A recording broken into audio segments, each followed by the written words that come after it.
Good morning, Internet fans. Ryan Perry here, Simple Biz Support. Today is Wednesday, May 25th. Therefore, it is Social Media Wednesday. And as usual, I have the beautiful and talented Sarah Giametti with Pravaro Marketing. Good morning, Sarah. Good morning, Ryan. How are you? I'm doing good, thank you. I see we're both in Dodger Blue. We are. We're representing. Gotta support our team. We've won 3 games in a row. Woo! Things are getting crazy around here. Nothing matters until after the All-Star break. Yeah, well, we'll see what happens. I found it interesting. I was glad they benched Quig in the 7th for not running out that what could have been a double. But anyhow, let's. I guess this is social. This is social media. Yeah, I guess we could just talk Dodger baseball. Sure, why not?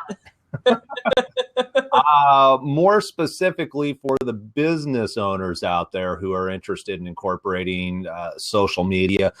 One of the things that we talk about is being efficient as possible. We've talked about how to create content for Twitter in 5 minutes, how to post a week's worth of content in Twitter, in a short period of time, I think in like 15 minutes or so. And so on the realm of being efficient, we're going to talk about creating quality content up front, specifically blog content, that can then be used ongoing. And because it's ongoing, we call that evergreen content. So it's not what's going on today, like we were just talking about the Dodgers and Quig being benched in the 7th inning. That's today. We don't want to talk about that a week from now or 2 weeks from now. At the same time, we could talk about Dodger baseball and how they continually frustrate us, and that's been consistent since '88. Right. And that would be now at this point. Yeah, at this point, I would say we could talk about how frustrated we are about the Dodgers, and that would now be considered evergreen content because it's been going on since '88. However, hopefully it'll change. But let's switch that into a context of social media, small business, marketing, blogging, and all that kind of fun stuff. Right. So, content is always the biggest hang up that people have in being consistent with their social media. And it's what I hear all the time. I don't know what to post. I don't know where to find what to post. And one of the things business owners forget about is you have all of this blog content that you've written over the years. And a lot of times they're like, well, I wrote that 6 months ago. It's, I can't use it again. But if it's still relevant, like, we'll use the Dodger example. They've been frustrating us since 1988. If you wrote an article in 1990 about how they frustrate you, you can probably use it again now in 2016, sadly. But look maybe just refresh it a little bit to bring it up to modern terms. Right. And there's no reason you can't you can't update an article. I was reading an article the other day where I was doing some research, and it said it had the originally published date, and then it was updated a couple of months ago. So that if you've got statistics in there, you can update the stats so it becomes relevant again.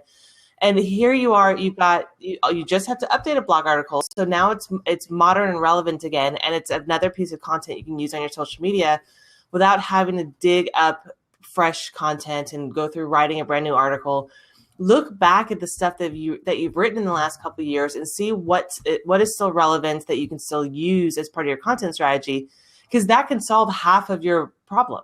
You could probably find at least 10, 15 articles that you can publish on your social media channels that you already have written. And so it takes a lot of the work out of it for you. Right. And you're actually talking about taking an article that was written and literally taking that content, putting it up on your computer screen, and then updating it with current information, tweaking it. So it's not 100, it's still your content, but it's not 100% original. But it's different enough that it would be considered unique and current. If it needs to be. So not every industry changes like ours does, like every single day. So it's a little harder for us to just take it without editing it and updating it and reusing it today. But if your industry doesn't change quite as often, if it's an article that's still relevant, like I have a restaurant where if we put a recipe out, the recipe probably isn't changing. It's probably still a really good recipe that we can reuse a year later. First things first is look at the article, make sure if it's still relevant and doesn't need editing. then you can just use it and just incorporate it right into your strategy. Or if it does need updating, then do the update, a little bit of a tweak so that it's current, and then use the content. All It's right. a lot less work. Yeah, and what you want to be careful with is obviously you don't want to just do a run of repurposing content. One of the people I follow has a weekly blog, and actually I take it's a voice Podcast. Thank you. Don't know why I couldn't think of it. Dr. Ivan Meisner, who I know you're familiar with, and so sometimes when he's not in, they just grab an old one and replay it. That's not the ideal situation, but that's another way of filling gaps every now and then where you can go, look, this is a replay from blah, blah, blah. You just want to make sure that it is relevant content and information. And one of the things that we talk about is that, yeah, it's really hard to come up with new content.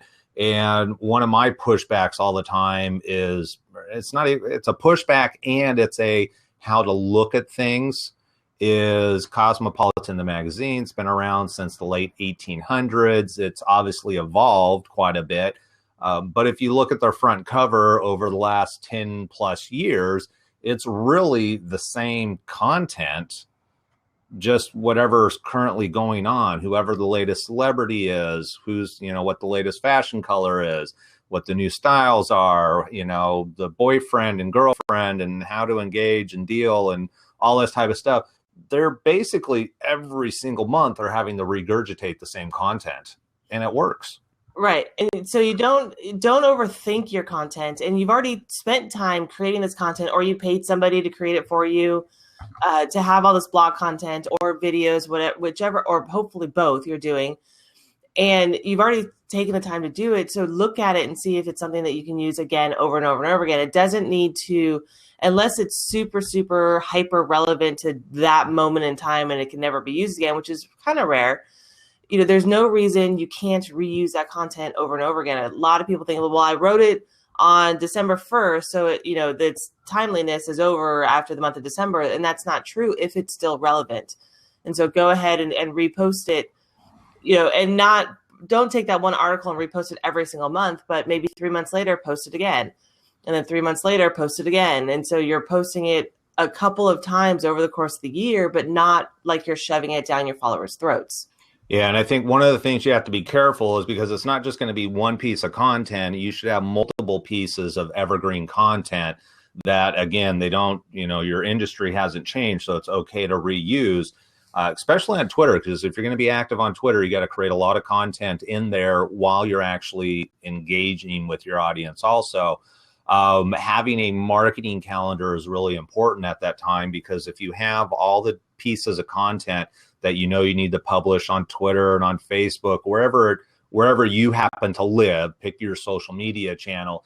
If you're going to reuse this content, it's good to have a clear overview of all your content. So if you're making your calendar for the rest of the year, maybe even start planning for next year, all you have are a bunch of empty spots. All right, I'm going to plug this content in.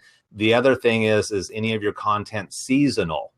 So if you have seasonal content, make sure you're plugging it in at the appropriate time. Planning ahead now is going to benefit you when the time comes, because it's going to be, oh yeah, I almost forgot. It's almost June. It's Father's Day is coming up. I got to start talking about Father's Day if that's relevant to your industry. Right. And having some sort of system, a content calendar, and having, the content calendar I use, I think you use, are both Excel spreadsheets, super basic, simple. You can have a separate tab that just lists all of your blog articles, list the title and the link.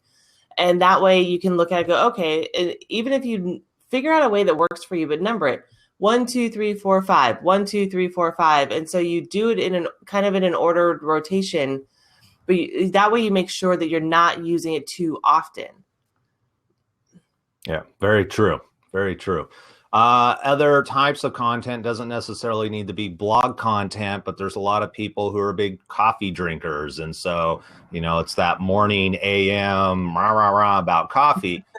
So having other relevant content, may it be, images, video, podcasts, all of that product that you've created, it's not just throw it away. We're in a recycled world these days. You want to recycle that content. It's okay.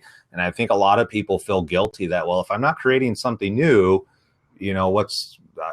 why should I create it? Or it's already been said. If you're a dentist, as an example, oh my gosh, how many times do you have to explain people how to brush your teeth? The reality is there's a lot of people that grew up and didn't know how to brush their teeth. And so they need to be told how to brush their teeth. And they would like to hear it from you versus some random other person that they don't know about. So even as a dentist, going through a lot of what you would consider mundane, probably, content is really important. How do you brush your teeth? How do you floss your teeth? All of that. You can't just assume that people know everything about your industry. You've been in your industry for a long time. You should know everything.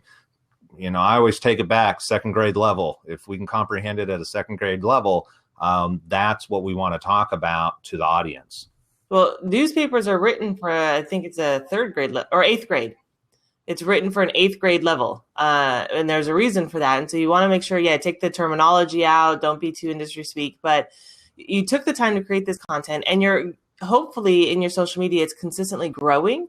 You got new followers coming in. So new people might not have seen that content. And even the existing ones, they might not have seen it. Maybe they weren't on that social media channel during that week that you posted it originally, or they forgot about it, or not everybody saw it. So you don't have to worry about everyone saw it and I'm going to repeat it. That's not really an issue, especially on Facebook. We all have, on average, there's 1,500 pieces of content that can be loaded every time we log into our Facebook wall. And so and you can see with your reach, not all your followers see every post unless you boost it. So it's okay to repurpose the content. Just don't do it don't do the same article too often. Spread it out. You sounded mute there. So you want to make sure, if you're the dentist and it's a brushing your teeth blog or video, like I said, every 3 or 4 months where you can repurpose that article, and you don't have to worry about it looking like you're just regurgitating stuff you've already done. Right. All right, perfect. Just to wrap up then, I think, the key thing is realize that you do not need to create new content all the time. And again, it has to be relevant to your industry. You do want to create content that is evergreen, that will be consistent today as it is, 6 months, 2 years from now. And you also need to create relevant content, what's happening now in your industry that's one-off. But like you said, Sarah, I think the smart thing is, especially if you're struggling and you need to get something out. Maybe it's one of those days you didn't have your coffee. Go back 6 months to a year, check out your blog roll and see what you posted, what's evergreen in there that you can plug in today. Get that marketing calendar in place, and then start filling those blanks with relative content. And I love the fact that, sometimes you can take old content and, like you said, maybe the stats are from 2012, but the message is still great. Why not update the actual statistics within that article and then link back to the old article? I love that too. Right. So don't overthink it. It's not, but it's definitely great for filler content to help you round out what you're doing. And look back, update the stats, and it still is a great message. And now you've got basically a new blog article. All right, perfect. Any last minute thoughts? Don't overthink it, and don't overdo it with the reusing of the content. But feel free it's called Evergreen Content for a reason. It's relevant for a long period of time, and feel free to go back, look at it, and use it without worrying that your audience will be upset with you for reusing old content. Right. It'll be okay. All right. Perfect. With that is the end of the show. We will be back next week, same time, same computer screen, 9:45 Pacific Coast, with a new episode of Social Media Content. Sarah, as always, I appreciate the time and energy that you put into the show. Thanks, Ryan. It's always a pleasure. All right, everybody. That's it for today's show. Thank you very much. And we look forward to speaking with you, to you, for you, in servitude of you, I guess, next week. All right. Take care.